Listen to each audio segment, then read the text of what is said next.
Yeah, it felt literally unreal. When I looked at my scores, I was like, is this really mine? Like, oh my God. And I was literally just running around my house. Let's welcome our next guest who just recently passed the CPA exam. So my name is Heather Rullo. I am from East Hanover, New Jersey, but I went to school at Hofstra University. So when I went there, I moved to Long Island. Then now I'm working at Grant Thornton as a senior tax associate. I have been there for 4 years now. I've worked there my entire career. How did you study for the CPA exam in general? I had a huge method to my madness. So I actually used Becker and Ninja. So for the first year, I only used Becker and I didn't pass anything.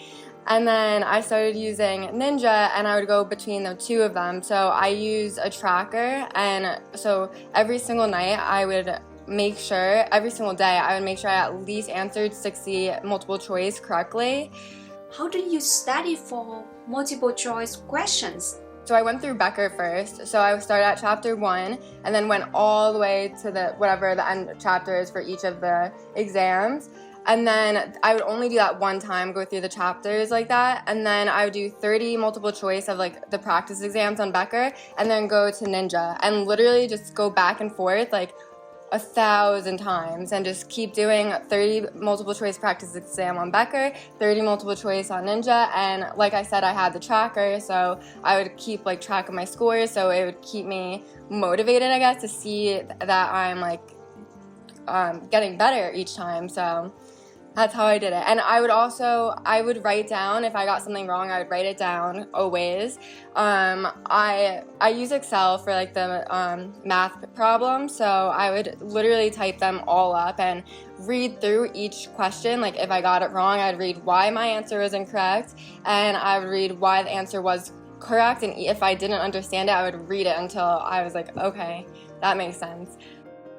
How do you study for simulation questions?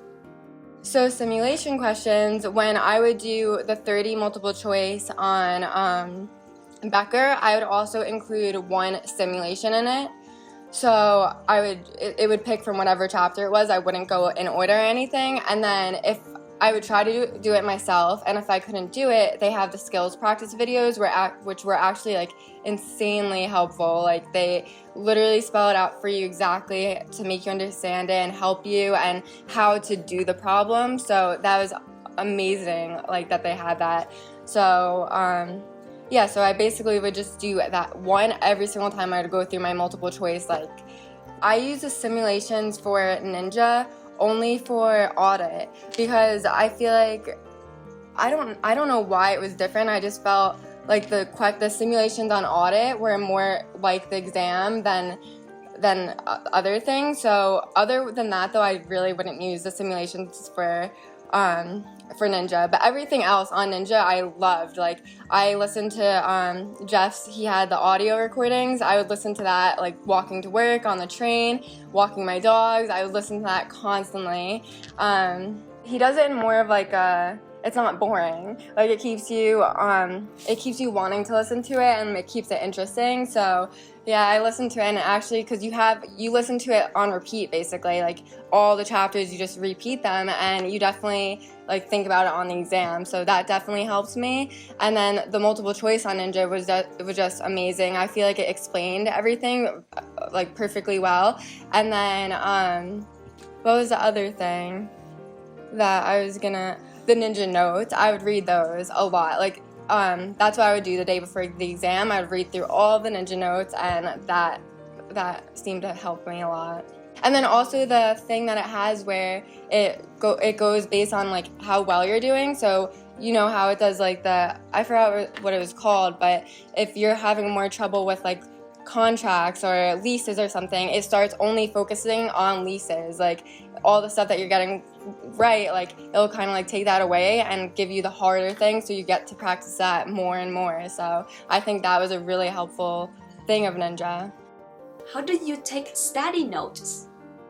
The first year when I was just using Becker, I did the lectures, and every single person that had passed it already was like, don't do the lectures, they're kind of a waste of time. Unless it's like a chapter that you're really struggling with, then do the lectures. But I mean, I kind of have to say I agree with that because I took a bunch of notes when I went through the lectures. The first time I took pages and like of 100 notes, and I tried handwriting them, I tried typing them, and I still have them, but I would really never go back to them ever when I was actually studying. So I don't know. I would say definitely take notes because I think it helps with memory, but I don't go back to them and like read them. If there's something really important, like extremely important, like LIFO, FIFO, and stuff like that, that I wanted to really memorize, I would write those on like flashcards and carry those around with me.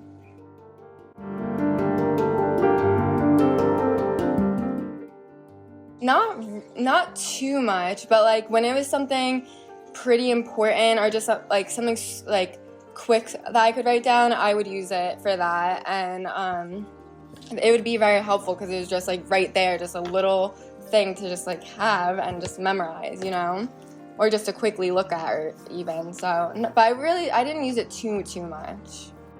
Which material did you study first for the CPA exam?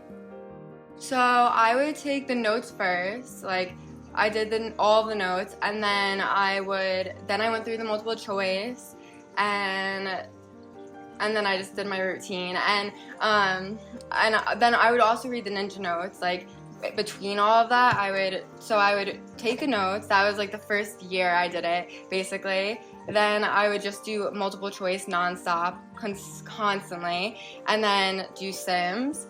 And then I would read like 2 to 3 pages of the ninja notes like in between, and then just continue it over and over again.